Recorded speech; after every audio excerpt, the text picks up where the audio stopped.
Всем огромный привет! Рада вас приветствовать опять на своем канале. Лето, а значит, сезон кабачков приближается. Хочу сегодня с вами поделиться замечательным рецептом маринованных кабачков, но не на зиму, а именно наслаждаться вы можете уже совершенно скоро, через буквально сутки-двое.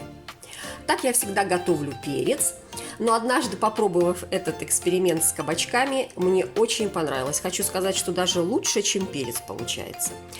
А для приготовления нам понадобится, у меня здесь где-то около кило 300, кило 400 кабачков, пучок петрушки, не скажу по весу, но петрушки нам нужно очень много. 100 грамм подсолнечного масла, 6 столовых ложек уксуса 9%, около 3 столовых ложек соли и 100 грамм сахара. Также мне нужно литр воды, головку чеснока я очистила, немножечко я взяла пару листиков лаврового и перец горошком. Что мы делаем, как мы делаем? Для начала я ставлю литр воды для того, чтобы он закипел. Пока у нас вода будет закипать, я буду нарезать мелко петрушку и пропускать через пресс чеснок. И нарежу кружочками кабачки. Чеснок я пропустила, петрушку нарезала, вода потихонечку закипает. А сейчас буду нарезать кабачки, но прежде хочу вам показать, как я их надрезаю, чтобы было посимпатичнее. Просто беру вилочку и так поглубже провожу такие полосочки. Когда разрезаешь, получается очень даже симпатично. Так.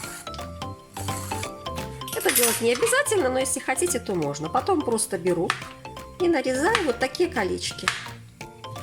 Видите, как симпатично получается. Нарезаю все кабачки. Водичка уже начала закипать, я отправила сюда лавровый лист, перец горошком. Теперь я сюда высыпаю сахар 100 грамм, высыпаю соль 3 столовые ложки, подсолнечное масло наливаю 100 грамм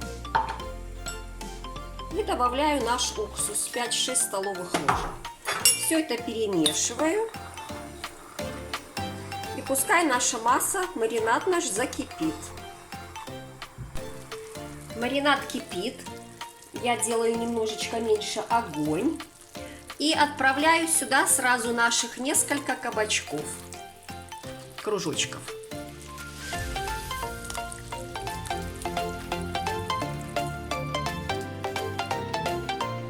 И таким образом, вот так можно отправить только. И таким образом они у меня должны повариться 3-4 минуты. Наши кабачки 3 минуты проварились. Теперь я аккуратно шумовочкой их достану в емкость подготовленную. Вот так.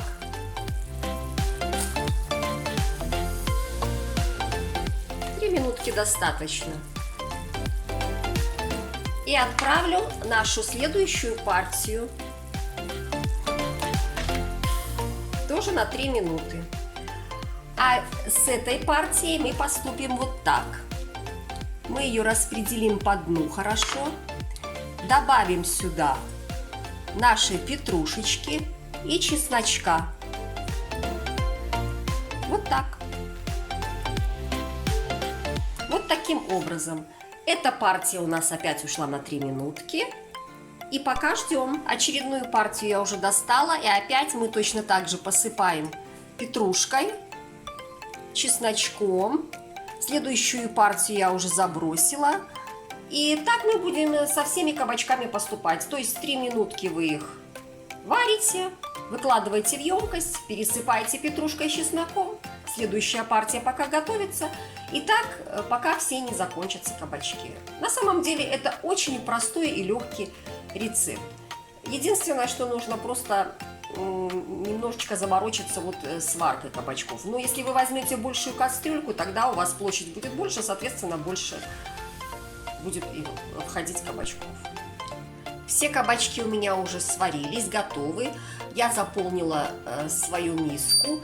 И теперь я их заливаю маринадом, в котором они варились. Полностью, чтобы они покрылись. Вот так. Залила маринадиком. Они все у меня покрылись хорошо. И теперь я их оставлю, чтобы они остыли. Полностью остыли при комнатной температуре. Накрою потом тарелочкой, немножечко поставлю гнет небольшой, ну какую-то чашечку или что-то такое, может какую-то баночку. И отправлю в холодильник на сутки. Ну вот больше суток кабачки провели в холодильнике. Смотрите, вот как они хорошо напитались. Они поменяли даже немножко цвет. На данном этапе можно хранить их в этой же емкости, в которую вы складывали изначально, либо можно просто разложить их по баночкам и тогда хранить в холодильнике. Но я вас уверяю, что долго они не задержатся, потому что это очень вкусно, особенно холодненькие. Прекрасная закуска летом. Поэтому готовьте с удовольствием, заглядывайте, пожалуйста, на мой канал. Я буду вас радовать новыми рецептиками. Всего вам самого хорошего!